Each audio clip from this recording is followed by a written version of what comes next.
बिस्मिल्लाहिर्रहमानिर्रहीम। अस्सलाम वालेकुम माय यूट्यूब फैमिली। आज मैं आप सबके साथ शब बारात स्पेशल चने की दाल की कतली की रेसिपी शेयर करने जा रही हूँ। आज के इस वीडियो में हम बिल्कुल परफेक्ट चने की दाल की कतली बनाएंगे, जो नहीं तो बहुत ज़्यादा हार्ड बनेगी, नहीं तो बहुत ज़्यादा सॉफ्ट बनेगी, बिल्कुल परफेक्ट। ये देखिए, और ये इतनी ज़्यादा टेस्टी होती है कि सबकी फेवरेट होती है। तो एक बार ज़रूर ट्राई करिएगा अगर आपने कभी ट्राई नहीं किया है तो यहाँ पर हम ले लेंगे 1 कप चने की दाल। सारी चीज़ें मैं इसी कप से मेजर करने वाली हूँ। तो 1 कप चने की दाल को हम अच्छे से पहले वॉश करेंगे। आपको इतना वॉश करना है इसे 4 से 5 बार, कि जब तक इसका पानी जो है वो पूरा क्लियर नहीं हो जाता।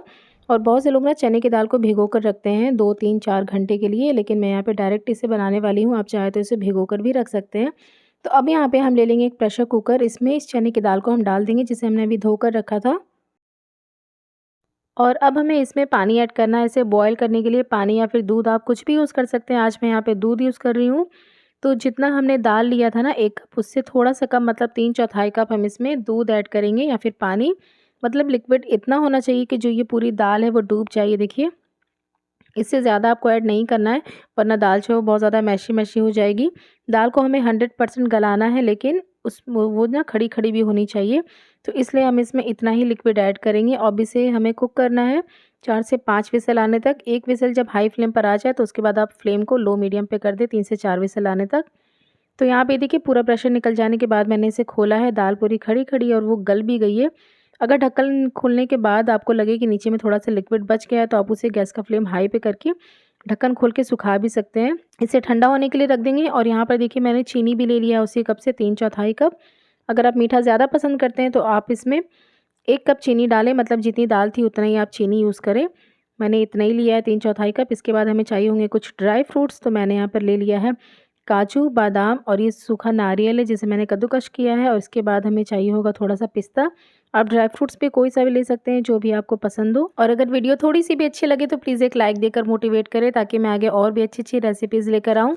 और यहाँ पर ये देखिए, दाल जैसे ही ठंडी हो जाएगी हम इसे पीस लेंगे। आप चाहे तो एक बार में पीस सकते हैं, अगर आपका जार थोड़ा बड़ा है। मैं इसे 2 बार में पीसने वाली हूँ, हाफ़-हाफ़ करके। तो चलिए अब हम इसे पीस लेते हैं। तो ये देखिए, दाल को मैंने यहाँ पे पीस लिया। आपको बिल्कुल फ़ाइन इसे पीसना है, अच्छे से। लेकिन जब आप इसे हाथ से टच करेंगे ना तो आपको थोड़ा-सा दरदरा फ़ील होगा। ये देखिए, दाल को अच्छे से आपको पीस लेना है। अब हम इसे एक प्लेट पर निकाल के रख देते हैं, और जो बचा हुआ दाल है उसे भी हम पीस लेंगे। तो यहाँ पर मैंने देखिए 2 बार में दाल को अच्छे से पीस लिया है। और अब हमें इसे भूनना है। तो भूनने के लिए गैस पर मैंने एक कढ़ाई रखा है। कढ़ाई में हम देसी घी ऐड करेंगे।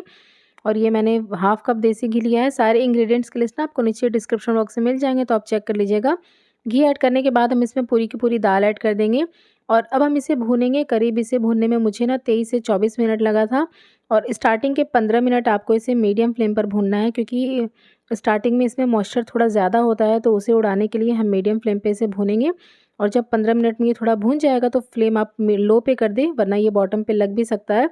तो अभी आपको स्टार्टिंग में दाल ना वो येलो-येलो कलर की चिपकी-चिपकी दिखेगी। तो हमें इसे इतना भूनना है कि दाल पूरी ब्राउन हो जाए और एक-एक दाना बिल्कुल अलग-अलग हो जाए, बिल्कुल ड्राई हो जानी चाहिए दाल। और जब दाल अच्छे से भुन जाता है ना, तो इसकी खुशबू जो है वो पूरे घर में आपके फैल जाएगी। ये देखिए, दाल यहाँ पे अच्छे से भुन गई है। आप देख सकते हैं कलर पूरा चेंज हो गया है और बिल्कुल अलग-अलग हो गया है इसका दाना, किस तरह से ये गिर रहा है। इस हलवे को बनाने में ना थोड़ी-सी मेहनत लगती है, लेकिन जब आप इसे खाएँगे ना तो आपको पूरी मेहनत वसूल लगने वाली है। ये बहुत ही ज़्यादा टेस्टी बनता है। जितने अच्छे से आप दाल की भुनाई करेंगे ना, हलवा उतना ही टेस्टी बनेगा। तो अब हम यहाँ पे चाशनी रेडी करेंगे। उससे पहले हम यहाँ पे थोड़े से ड्राई फ्रूट्स को रोस्ट करेंगे। तो मैंने जितने भी ड्राई फ्रूट्स लिए थे ना, मैं थोड़ा-थोड़ा सा उसमें से बचा लूँगी, जो हम ट्रे में ऊपर और नीचे लगाएँगे कतली में। तो थोड़ा-सा मैंने बचाकर बाकी का यहाँ पर ऐड कर दिया है। और देसी घी में हल्का-सा यहाँ पे हम ड्राई फ्रूट्स को रोस्ट कर लेंगे करीब 1 मिनट के लिए। इसके बाद हम इसमें चीनी ऐड कर देंगे, फिर हमें चाशनी बनानी होगी। तो यहाँ पर ये देखिए, ड्राई फ्रूट्स जो है रोस्ट हो गए हैं, बहुत ज़्यादा ब्राउन नहीं करना है। इसके बाद हम इसमें चीनी ऐड कर देंगे। चीनी के साथ ही हम इसमें पानी ऐड करेंगे। तो मैंने यहाँ पे हाफ़ कप पानी ऐड किया है। और इसे हमें पकाना है लो टू मीडियम फ्लेम पर। हाई फ्लेम पे हमें इसे नहीं पकाना है अभी। और इसे ना आपको लो टू मीडियम फ्लेम पर पकाना है जब तक कि जो चीनी है वो पूरी डिज़ोल्व नहीं हो जाती। तो जब तक यहाँ पे चीनी डिज़ोल्व हो रही है, हम यहाँ पे थाली को रेडी कर लेंगे जिसमें हमें कतली सेट करना है। क्योंकि एक बार जब ये सेट होने लगती है ना, तो इसे टाइम नहीं लगता है, बहुत ही जल्दी-जल्दी ये हलवा सेट हो जाता है। तो आप थाली को पहले से ही ग्रीस करके रखें, या फिर ट्रे को जिसमें भी आपको कतली सेट करना है। तो थाली में आपको अच्छे से यहाँ पे देसी घी लगा लेना है, ताकि हलवा जो है वो आसानी से निकल जाए। तो देसी घी को अच्छे से लगाने के बाद हम इसमें थोड़े से ड्राई फ्रूट्स नीचे में भी डाल देंगे। थोड़े से मैंने ऊपर के लिए बचा लिए हैं, थोड़े से हम नीचे में भी डाल देंगे। और अगर आपको वीडियो थोड़ी सी भी अच्छी लग रही है तो प्लीज़ एक लाइक देकर मोटिवेट करें। तो यहाँ पर ये देखिए चाशनी को पकते हुए 5 मिनट हो गया है। अब हम इसमें थोड़ा-सा ऑरेंज फूड कलर ऐड करेंगे। ऑरेंज फूड कलर डालना यहाँ पे बिल्कुल ऑप्शनल है, लेकिन इससे ना बहुत ही अच्छा कलर आ जाता है कतली का। वैसे दाल का भी कलर खुद में ही ब्राउन होता है, लेकिन कलर ऐड करने से ना कलर और ज़्यादा प्यारा हो जाता है हलवे का। तो यहाँ पर मैंने इसमें थोड़ा-सा ऑरेंज फूड कलर ऐड किया है। इसके बाद इसमें ऐड करेंगे हरी इलायची पाउडर और थोड़ा-सा ही हम इसमें ऐड करेंगे केवड़ा पाउडर। अराउंड 1/4 टीएसपी है ये। और अगर आपके पास एसेंस है केवड़ा वाला तो आप उसे 2-3 ड्रॉप ही ऐड करिएगा। बहुत ही अच्छी खुशबू आती है इसे ऐड करने से। तो यहाँ पर देखिए चाशनी बिल्कुल रेडी हो गई है। हमें 1 तार की चाशनी बनानी थी। ये देखिए 1 तार बन रहा है। बस हमें इतना ही इसे पकाना है। अब हम गैस का फ्लेम बिल्कुल लो पे करेंगे और थोड़ा-थोड़ा करके इसमें दाल ऐड करेंगे। एक साथ आपको पूरा दाल यहाँ पे ऐड नहीं करना है, थोड़ा-थोड़ा करके दाल ऐड करते जाएँ और उसे एक हाथ से मिलाते जाएँ, वरना इसमें लम्प्स बन जाते हैं, तो उन्हें हैंडल करना ना बाद में बहुत मुश्किल हो जाता है। तो थोड़ा-थोड़ा करके दाल डालें और उसे मिलाते जाएँ आप। गैस का फ्लेम इस टाइम पे मैंने लो पे रखा हुआ है। दाल डालते टाइम आपको फ्लेम लो पे रखना है और जब पूरा दाल डाल के आप मिक्स कर लें तो फिर फ्लेम आप मीडियम पे कर लें। उसके बाद आपको मीडियम फ्लेम पर इसे पकाना होगा कम से कम 4 से 5 मिनट के लिए। तो ये देखिए यहाँ पर मैंने पूरा दाल डाल के मिक्स कर लिया है। चम्मच के पीछे वाले हिस्से से इस तरीके से प्रेस करते-करते हम इसे पकाएँगे करीब 4 से 5 मिनट के लिए, या फिर जब तक ये पूरा इकट्ठा होना स्टार्ट नहीं हो जाता। ये देखिए यहाँ पर जो दाल है वो पूरी इकट्ठा होने लगी है। देखिए इस तरीके से इकट्ठा होने लगी है ना, तो समझिए ये रेडी हो गई है सेट करने के लिए। अब हम इसे फ़ौरन ट्रांसफ़र करेंगे उसी थाली में जिसे हमने पहले से ही ग्रीस करके रखा था।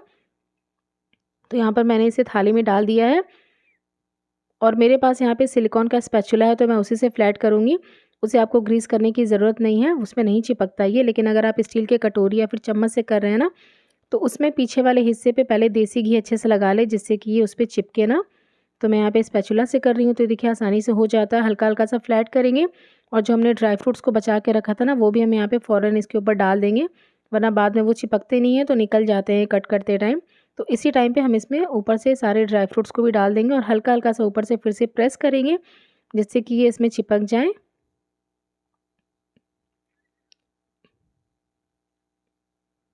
किनारे-किनारे से आप इसे अच्छे से प्रेस करते हुए बिल्कुल इवनली इसे स्प्रेड कर दें थाली में।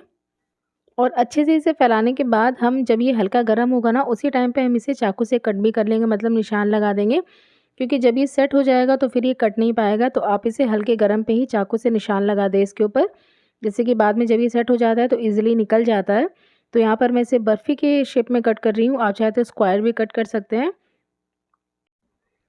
और कट करने के बाद हम इसे छोड़ देंगे आधे घंटे के लिए। आधे घंटे में ये ठंडी होकर अच्छे से सेट हो जाती है। तो अब हम आधे घंटे बाद मिलते हैं। तो ये देखिए यहाँ पर जो कतली है वो अच्छे से सेट हो गई है। तो अब हम इसे निकाल लेते हैं। बस आपको हल्का-सा चाकू से इसे निकालना होता है, क्योंकि हमने पहले से निशान लगा के रखा था तो ईज़िली निकल आता है ये। और घी भी हमने अच्छे से ग्रीस किया था नीचे में, ये देखिए आसानी से ये निकल जाता है। बस आपको निशान के ऊपर एक बार इस तरीके से चाकू चलाना होगा थोड़ा-थोड़ा सा, फिर ये आसानी से निकल जाता है। तो ये देखिए यहाँ पर जो हमारी कतली थी वो कितने अच्छे से सेट हो गई है और देखने में भी कितनी ज़्यादा ये प्यारी लग रही है। आप चाहें तो इस पे चांदी का वर्क भी लगा सकते हैं। तो ये देखिए अच्छे से सेट हो गई है सारी कतली। और ये कतली इतनी ज़्यादा टेस्टी बनती है ना कि ये सबकी फ़ेवरेट होती है। बेसन के बर्फ़ी से इसका टेस्ट बहुत ज़्यादा डिफरेंट होता है। तो आप एक बार ज़रूर ट्राई करिएगा। वीडियो अच्छी लगी हो तो लाइक करना बिल्कुल भी ना भूलें। मिलते हैं एक और नई रेसिपी के साथ, तब तक के लिए अल्लाह हाफ़िज़।